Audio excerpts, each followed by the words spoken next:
Hello and welcome to Right Sports Talk. My name is Zach. We've officially made it through 14 weeks of the NFL season. In week 14, I went 7-6, giving me an overall record of 134 and 75. Took a bit of a step back in week 14, but now we're week 15. No more bye week. All bye weeks are out of the way. We now have full slate, 16 games every single weekend for the rest of the season. So, that being said, let's get into these picks. Kicking it off Thursday night, we have the LA Rams, who are 7-6, taking on the San Francisco 49ers, who are 6-7. The Rams coming off of a shootout victory over the Buffalo Bills, which was, I believe, 44-42. Very close game. Neither team really wanted to play defense, and both offenses were absolutely on fire. And you have the San Francisco 49ers coming off of a pretty dominant victory over the Chicago Bears, especially in the first half. They outgained the Bears by almost 300 yards in the first half. However, my pick for this game is going to be the Rams. The Rams offense is just clicking on all cylinders right now. Puka Nacua looks really good. Kyren Williams got a couple rushing touchdowns against the Bills. You know, their defense still something to be desired there. Still, looking to see what they can do against this 49ers team. But my biggest concern with the Niners is their injuries. Obviously, Christian McCaffrey go down, Jordan Mason, go down. So they had Isaac Guerendo playing running back for them against the Bears. Well, Isaac Guerendo got a foot injury in that game, and he could possibly play for them this week. If not, they're going to have to rely on Patrick Taylor, who is going into the season was their fifth running back on the depth chart. Obviously they're still dealing with injuries on the defensive side of the football, still dealing with offensive line injuries. So because of that, and the fact that the Rams have shown so much offensive firepower, and the Rams are still really trying to compete for the division title right now, I think that the Rams get the victory here. Now, moving on to your Sunday games. First off, you have the Kansas City Chiefs, who are 10-1, taking on the Cleveland Browns, who are 3-10. The Chiefs coming off of another just close, sloppy victory in which they hit a last-second field goal that dunked off of the upright and went in for them to get the victory over the LA Chargers this past week, which actually locked up the division for them. And the Browns coming off of a loss to the Pittsburgh Steelers that officially eliminated them from playoff contention. I am going to go with the Chiefs in this game. They just look like the overall better team, even if they're playing sloppy football. They're not playing as good as their record indicates. I just think they are better than the Browns. The Browns are a very inconsistent team. It is very fun watching Jameis Winston play football, play quarterback, because he'll have 300 plus yards, but he'll also have 2 touchdowns, 3 interceptions. He's going to make mistakes that will cost you games. And against the Kansas City Chiefs, you need to play almost perfect. I don't think the Browns are going to be able to do that. I do think the Chiefs are going to be able to slug out a very close. It could be a close game again, but I think they could slug their way to another victory. So I do have the Kansas City Chiefs getting out of here with the win. Next up, you have the Cincinnati Bengals, who are 5-8, taking on the Tennessee Titans, who are 3-10. The Bengals coming off of a victory on Monday Night Football over the Dallas Cowboys. The Tennessee Titans coming off of a loss in a very ugly game to the Jacksonville Jaguars. Will Levis got banged up in that game. Their offense just looked very inconsistent. Looked like couldn't really do much. Their defense looked okay until the end of the game when they gave up a touchdown. But I am going to go with the Bengals in this game. I know the Bengals defense hasn't looked the best this season, but Joe Burrow and Jamar Chase are playing absolutely out of their minds right now. They're playing terrific football offensively. And I think Tennessee's offense isn't all that good. The Bengals defense should be able to contain them. And this Bengals offense should be able to score a lot on this Tennessee defense, even though they are a rather good defense. So I do think the Bengals get the victory here. Next up, you have the Washington Commanders, who are 8-5, taking on the New Orleans Saints, who are 5-8. The Commanders coming off their bye week, and the New Orleans Saints coming off of a very close victory and a pretty ugly game to the New York Giants, in which they blocked a field goal at the end of the game to get the win. It was like the third blocked field goal this season, or fourth blocked field goal this season. It's happened a lot this season, more than I can recall it happening, especially in like clutch situations of games. In that game, Saints quarterback Derek Carr injured his hand, so it looks like he might not be able to play this week. So it's either going to be Spencer Rattler or Jake Haener at quarterback. So I am going to go with the Commanders to get the win here. This Saints offense, I can't really trust them without Derek Carr, and this Commanders team defensively is playing very well. Like they have been playing, pretty well, especially compared to what they did last season as a defense under with their first year as Dan Quinn at head coach. Jaden Daniels continues to look good. Their running game looked really good 2 weeks ago with Brian Robinson still, banged up with his ankle injury that he got against the Cowboys. But Christian Rodriguez got some opportunities in that game and looked really good. Terry McLaurin still playing well. So I do think that the Commanders get the victory here against a pretty banged up Saints team. Next up, you have the Baltimore Ravens, who are 8-5, taking on the New York Giants, who are 2-10. I don't really expect this one to be all that close. I think the Ravens get the victory here.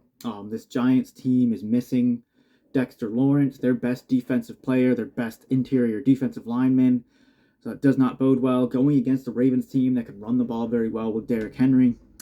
So I think the Ravens should be able to, get Derrick Henry going, get the run game going really well. Should be able to play pretty good defense against Drew Lock and this Giants offense. I do think that the Ravens get the victory here against the Giants. Next up, you have the Dallas Cowboys, who are 5-8, taking on the Carolina Panthers, who are 3-10. The Cowboys coming off of a loss to the Cincinnati Bengals that actually eliminated them from playoff contention, and the Carolina Panthers coming off a very close loss to the Philadelphia Eagles. The Panthers have been playing very well these past few weeks. They went to they played very close with the Chiefs, but ultimately wound up losing. They took the Buccaneers to overtime, but wound up ultimately losing. They went toe-to-toe with the Eagles this week and ultimately fell short. Well, this week, I don't think they fall short. I think the Carolina Panthers get the victory over the Dallas Cowboys. This Panthers team has offensively been playing very well. Bryce Young, since he's come back from being benched, has played very good football. Chuba Hubbard's running it very well. This defense, although still isn't great, is playing much better than they did early in the season. And this Cowboys team is beaten up. Obviously Cooper Rush playing as the starting quarterback, who has done okay since Dak Prescott's been out. CeeDee Lamb still dealing with a shoulder injury, although he played very well on Monday night. Rico Dowdle still playing well. But I think that the Panthers have just been such a gritty team over the past few weeks that I think that they can keep this game close and ultimately pull out the win and beat the Dallas Cowboys. Next up, you have the New York Jets, who are 3-10, taking on the Jacksonville Jaguars, who are also 3-10. The New York Jets coming off of an overtime loss to the Miami Dolphins this past week that officially eliminated them from the playoffs. And the Jacksonville Jaguars are coming off of a very close victory over the Tennessee Titans this past week. But I am going to go with the Jets in this game. The Jaguars still have to start Mac Jones at quarterback. He has been very inconsistent. And this New York Jets team is very talented. Breece Hall missed this past week with a knee injury, but Isaiah Davis and Braylon Allen looked very good in relief of him in the running game. Devontae Adams and Aaron Rodgers are still playing very well together, as is Garrett Wilson playing pretty well.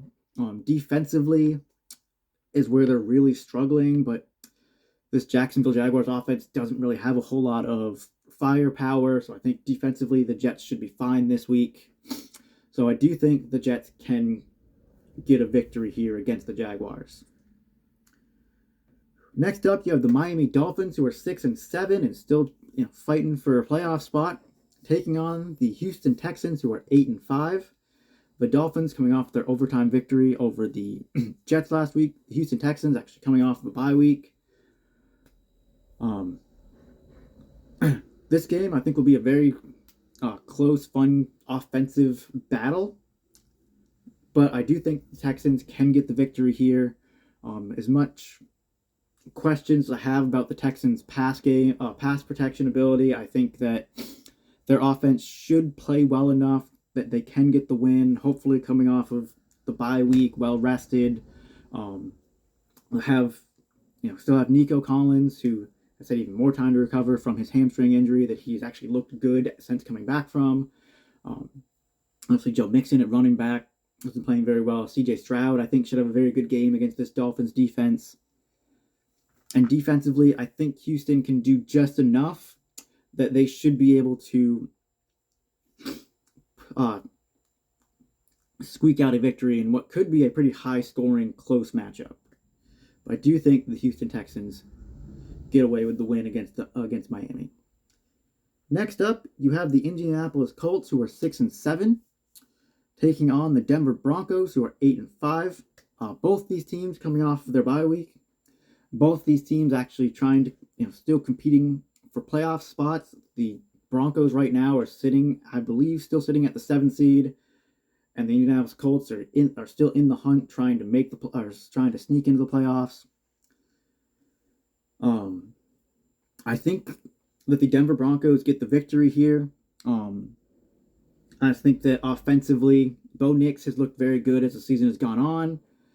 For Denver, their defense continues to play very well. A couple weeks ago when they played the Browns, they intercepted Jameis Winston 3 times, 2 of which they returned for touchdowns. I don't know if they'll be able to, duplicate that, but I think they should be able to have a very good game against Anthony Richardson, who, although he played well against the Patriots, is still not completing a lot of his pass attempts. He's getting a lot of big chunk plays and making stuff happen with his legs. And I just don't think that could happen as much, or will happen as much, against this Denver Broncos defense. So, mainly due to their defense, to how good they can play, I think that the Denver Broncos get the victory here over the Indianapolis Colts.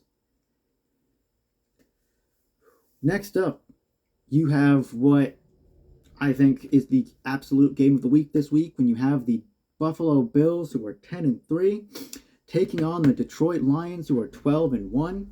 The Buffalo Bills coming off a very close loss to the LA Rams this past week, in which Josh Allen scored 6 touchdowns. He threw three touchdowns and ran for 3 touchdowns. He was carrying this Bills team, but ultimately their defense let them down, and they just ran out of time at the end to try and get the win, and just had a little bit of time management issues towards the end. And you have now the Detroit Lions, who are coming off of a close victory over the Green Bay Packers last week, in which they were in field goal range, less than a minute left in the game, 4th down and short, and they decide to run it. They decide to give the ball to David Montgomery. He winds up getting the 1st down, allowing them to burn off more clock and ultimately kick the game-winning field goal, because Dan Campbell is a madman and went for it on 4th down 5 times, but they got 4 out of those 5. This game, I think, is a very difficult game to pick, but ultimately I am going to go with the Buffalo Bills. I think this Bills offense is just too good, and this Detroit defense is still banged up. They are very beaten up, still very injured, still missing a lot of key pieces. I know how good this Lions defense is very beat up. This Lions offense, also a very good offense, much like the Bills, with the ability to kind of run it at will with David Montgomery and Jahmyr Gibbs. Have very good pass catchers in Amon-Ra St. Brown and Jameson Williams, who is a big play threat every time he's on the field. The Lions have been playing some very close games the past few weeks, and there's a couple of those games that they probably should have lost. And I think if the Bills keep this one close, if this one is a close game, it feels like one that the Lions are going to lose. It just feels like that kind of game in which, kind of like the Cowboys game last season for the Lions, which they're playing very well, but one thing is not going to go their way, I feel like they're going to try to go for it on fourth down or try to do a trick play that winds up not working, and that ultimately winds up costing them the game. So I do think the Buffalo Bills will get the victory here. Next up, you have the Battle of Pennsylvania, with the Pittsburgh Steelers, who are 10-3, taking on the Philadelphia Eagles, who are 11-2.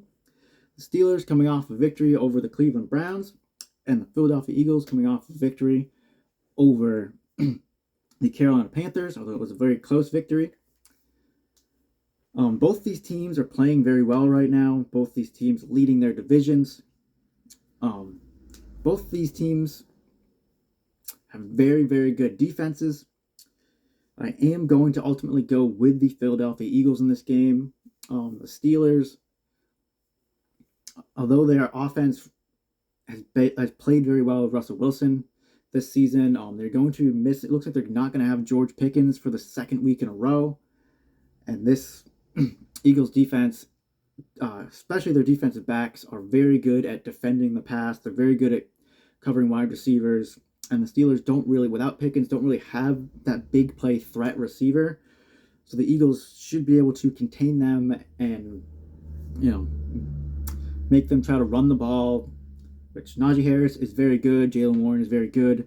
But I think this Eagles defense, if they can slow the game down, it works very much in the Eagles' favor, especially since they can run the ball with Saquon Barkley.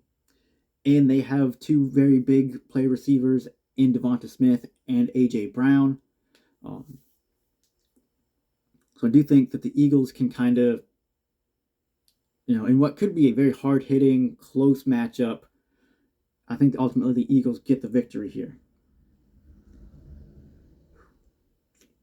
Next up, you have the New England Patriots, who are 3-10, taking on the Arizona Cardinals, who are 6-7. New England coming off their bye week. Before that, they're coming off of a 1-point loss to the Indianapolis Colts. And the Arizona Cardinals coming off of yet another loss to the Seattle Seahawks. This one I think could be a very close game because neither defense has been playing well lately, and both offenses have been very inconsistent. But I am going to go with the New England Patriots here. I think Drake May has shown enough that even with the lack of weapons around him, he can elevate this team. Their biggest issue they had against the Colts was they kept getting into scoring position. They would get near the goal line, and they'd have a holding penalty. They'd have some sort of penalty that would set them back, and they had to settle for a field goal, ultimately causing them to lose by 1 point. But I think if the Patriots can keep their penalties in check, Drake May can run this offense very efficiently. I do think the Cardinals will be able to play, their offense should be able to run smoothly as well against this Patriots defense, especially this Patriots run defense that has not been playing well as of late. But in what could be a very high-scoring game, I think that the New England Patriots sneak out a win against the Arizona Cardinals. Next up, you have the Tampa Bay Buccaneers, who are 7-6, taking on the Los Angeles Chargers, who are 8-5. This Buccaneers team coming off a victory over the Vegas Raiders. This Chargers team coming off that close loss to the Kansas City Chiefs. Both these teams have been playing very well this season, but I do think the Chargers get the victory here. I think Justin Herbert has been playing very well, and hopefully this offense can get Ladd McConkey back, who did not play against the Chiefs, who is a very good receiver. And defensively is really where I think the Chargers win this football game. Baker Mayfield, although he has played well, has shown that he recently has shown that he will turn the ball over. And I think if this Chargers defense can force some turnovers, then this Chargers offense can control the clock. Hopefully Gus Edwards can get going. If not, Justin Herbert has the ability to beat a team with his arm. But I know this Chargers team loves to try and run the football. So I do think that the LA Chargers get the victory here. Now, moving on to Sunday Night Football, you have the Green Bay Packers, who are 9-4, taking on the Seattle Seahawks, who are 8-5. The Packers coming off that very close loss to the Detroit Lions, and the Seattle Seahawks coming off of a victory over the Arizona Cardinals. Both teams have been playing well recently, but I do think that the Green Bay Packers can get the victory here, mainly due to their offense. Josh Jacobs played very well against the Lions, getting 3 rushing touchdowns, and he has been playing very well in the backstretch of this season. Jordan Love, although he did not look as good against the Lions as he had looked in previous weeks, he's still playing very well. Defensively, this team gets turnovers, takes the ball away. I think they're going to be able to do that against Geno Smith. The Seahawks team might also be without Kenneth Walker again. However, Zach Charbonnet looked very good against the Arizona Cardinals, but based on the sample size we've got of Zach Charbonnet, I don't know if that says more about Charbonnet or the Cardinals defense, because Charbonnet has been very inconsistent when he has gotten the number 1 role in Seattle. So I do think that this Green Bay Packers team should be able to get the victory here. Now, this hasn't happened in a while this season, but we have 2 Monday night games this week. The first one, you have the Chicago Bears, who are 4-9, taking on the Minnesota Vikings, who are 11-2. The Bears coming off of just getting decimated by the 49ers, and the Minnesota Vikings coming off of just destroying the Atlanta Falcons in a game in which Sam Darnold threw 5 touchdown passes and looked really good. These 2 teams met earlier in the season, and the Bears actually took the Vikings to overtime, but ultimately the Vikings wound up getting the victory. So I do think the Vikings also win this matchup. This Vikings offense has just looked very good with Sam Darnold in the passing game. Justin Jefferson and Jordan Addison have been playing very well. Defensively, they're still playing very good football. And this Chicago Bears team, they start off very slow. Noticed it against the Lions when they went down by 16 points at halftime, and especially against the 49ers when the Bears had only 4 total yards of offense in the first half. This Bears team starts very slowly, and they can't afford to do that against this Minnesota Vikings team. I think this Minnesota Vikings team, should be able to contain this offense, and they should be able to put up some points. So I think the Minnesota Vikings do get the victory here. And then in the second Monday night game, you have the Atlanta Falcons, who are 6-7, taking on the Vegas Raiders, who are 2-11. The Falcons coming off of a loss to the Vikings, and the Rams coming off of a loss to the Buccaneers. The Falcons have not played well the past few weeks. Kirk Cousins has really been struggling about the past month or so. But they're playing the Raiders this week, and the Raiders might be down to their 3rd-string quarterback in Desmond Ridder, because Aiden O'Connell, who's been their backup, who had started the past couple games for them, got a bone bruise, I believe, on his knee, and he looks like he could miss this game. I do think that the Falcons get the victory here. I just can't trust this Raiders team at all. Defensively, I think they'll be able to play well. Max Crosby should be able to get after Kirk Cousins. Maybe the Falcons can get the run game going a little bit with Bijan Robinson and Tyler Algier. That should really kind of take some pressure off of Kirk Cousins and kind of slow down that pass rush of the Raiders that way. And the Raiders offensively, especially if they're down to Desmond Ridder as their starting quarterback, I don't think they have much of a chance. There's a reason Desmond Ridder is no longer in Atlanta when he was their starter for most of last season, and there's a reason he's no longer even the backup quarterback in Arizona, which is where he got sent this past offseason. So I do think the Falcons get the victory here. I just think, although they have been struggling as of late, they are better than this Vegas Raiders team. So I do see them getting the victory. Let me know in the comments who you guys think are going to win this week's game. I don't know what games you're really excited for. For me, it is absolutely the Bills and the Lions. Very much looking forward to that game. Don't forget to like and subscribe. Until next time, see ya.